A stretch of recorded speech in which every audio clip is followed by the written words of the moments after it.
Selamat datang di channel Papua Bangkit untuk Melawan. Sorak Patok, 300 tewas dan 50.000 warga Papua mengungsi. Sorak Patok menggelar jumpa per di kantor LBH Papua. Direktur LBH Papua, Emmanuel Gobay, SH. M. Ham, duduk tengah, kemeja motif timur, berpose bersama peserta konferensi per, Senin, tanggal 8 November tahun 2021, Jubi, Mawel. Papuano, 1 News Portal, Jubi, Jayapura, Jubi. Pemuda dan mahasiswa yang tergabung dalam Solidaritas Rakyat Papua Tolak Kekerasan Negara, Sorak Patok, mengelar jumpa per tentang kekerasan negara yang berlangsung di 5 kabupaten di tanah Papua, sepanjang tahun 2018 sampai tahun 2021. Gabungan dari berbagai kelompok mahasiswa, pemuda, dan masyarakat ini mengatakan 50.000 warga mengungsi dan 300 orang tewas di 5 wilayah konflik di tanah Papua. Sorak Patok menyampaikan itu dalam jumpa per, didampingi Direktur LBH Papua, Emmanuel Gobay, di kantor LBH Papua, di Abepura, Kota Jayapura, Senin, tanggal 8 November tahun 2021. Jumlah pengungsi dari Januari hingga November tahun 2021, sampai saat ini, masih dalam pengungsian, adalah 13.687 jiwa. Sementara yang 64 orang dinyatakan meninggal, baik dari pihak sipil, maupun TNI, serta 6 orang hilang hingga sekarang, ungkap Dolin U, warga Nduga, merujuk kepada data Sorak Patok yang disampaikan dalam konferensi per itu. Kata dia, jumlah itu bertambah bila pihaknya menghitung jumlah korban di Kabupaten Nduga sejak 2018 lalu. Jika ditambah lagi dengan data dari Ndugama sejak tahun 2018 sampai tahun 2021, jumlah pengungsi dari 5 kabupaten total 50.687 jiwa yang masih dalam pengungsian saat ini, sedangkan jumlah yang meninggal 307 jiwa, ungkap Dolin. WNMK, seorang pemuda dari Puncak Papua, mengatakan perang TNI, Polri lawan TPNPN sejak Januari hingga November tahun 2021, terutama pasca penembakan Kabinda Papua, Brigjen TNI Gusti Putu Deni Nugraha Karya, pada tanggal 24 April tahun 2021. Insiden pembunuhan Kabinda Papua mengawali dropping 4.000 pasukan untuk melakukan operasi pengamanan. Operasi pengamanan dengan pasukan itu membuat rakyat sipil Kabupaten Puncak mengungsi ke Timika, 319 orang, serta 16 orang warga sipil meninggal sejak saat itu, ungkap Sorak Papua dalam jumpa per di kantor LBH Papua. Perry Belau, warga Intan Jaya, klaim perang dan TNI yang meletus tanggal 22 Januari tahun 2021 hingga sekarang. Puncaknya penyerangan di Sugapa, Intan Jaya, pada tanggal 27 Oktober tahun 2021 lalu, telah membuat 5.859 jiwa mengungsi, 32 jiwa meninggal, dan 5 orang dinyatakan hilang dan diduga diculik oleh aparat TNI, Polri. Ada tambahan, penembakan terhadap 2 anak, 1 umur 2 tahun, meninggal, dan 1-nya umur 6 tahun dirawat di Timika, serta seorang pengungsi yang ditembak dalam area pengungsi di Gereja St.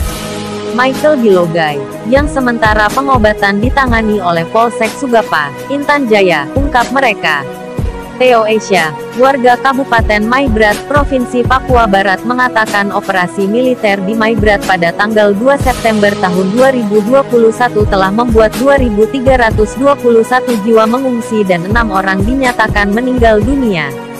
Sebagai tambahkan, akibat penyisiran oleh TNI, Polri di Maibrat, seorang wanita umur 22 tahun dinyatakan meninggal setelah berusaha melarikan diri. Sedangkan 1 lainnya dicinduk oleh aparat dan belum diketahui keberadaannya hingga sekarang, katanya. Otmar N. mengatakan akibat perang dan TNI di Pegunungan Bintang, 188 orang mengungsi ke Papua New Guinea, PNG, serta ke Oksibil kota dan di hutan dari 2 distrik yang berkisar 3.000-an jiwa. Pengungsi yang turun ke Oksibil itu ada 283 orang, ungkapnya. Wena Suhuniap menambahkan konflik politik adu domba di Yahukimo yang terjadi pada tanggal 3 Oktober tahun 2021. Rakyat yang terprovokasi telah menewaskan 6 orang serta sebagian warga mengungsi di Polres Yahukimo dan keluar kota Dekai. Lepas dari penyampaian itu, dalam data konferensi pers Sorak Papua juga mengungkapkan jumlah militer yang melakukan pengamanan untuk wilayah perang vs TNI, Polri, baik di Nduga, Puncak Papua, Pegunungan Bintang, Intan Jaya, Maibrat, dan Yahukimo. Jumlah pasukan adalah 24.000, ditambah lagi dengan pengamanan PON 20 Papua sebanyak 23.261 aparat. Jika ditotal secara keseluruhan, jumlah militer di Papua saat ini mencapai 47.261 aparat yang sedang beroperasi atas nama Keamanan Nasional Indonesia di Papua, tulis Sorak Patok dalam siaran persnya. Sorak Patok berkesimpulan kekerasan yang berlangsung di Papua tidak lebih dari upaya negara mengamankan kepentingan investor yang mengincar kekayaan alam Papua.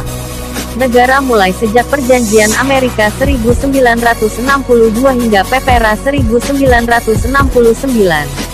Kepentingan negara melindungi kepentingan PT Freeport Indonesia, PT Inalum, dan PT Antam yang mengincar emas di wilayah konflik.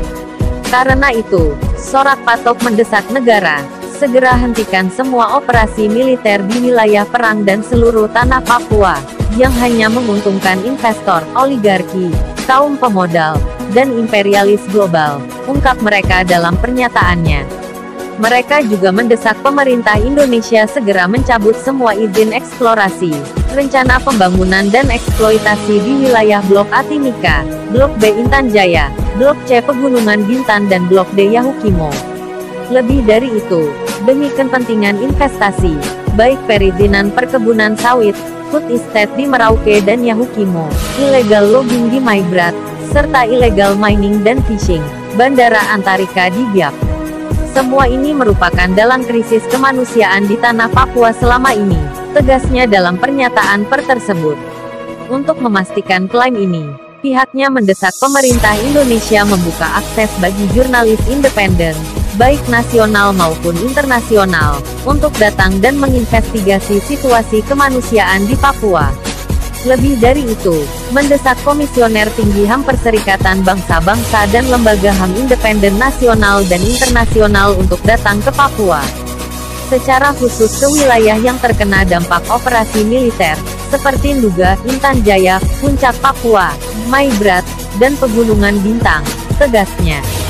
Sambil mendesak pemerintah Indonesia, Sorak Patok juga mengajak semua pihak di tanah Papua, gereja, adat, mahasiswa, pemuda, LSM, pemerintah, serta seluruh masyarakat Papua dari Sorong sampai Merauke, untuk bersama-sama mengawal krisis kemanusiaan yang terjadi di wilayah perang, Nduga, Intan Jaya, Puncak Papua, Maibrat, dan Pegunungan Bintang.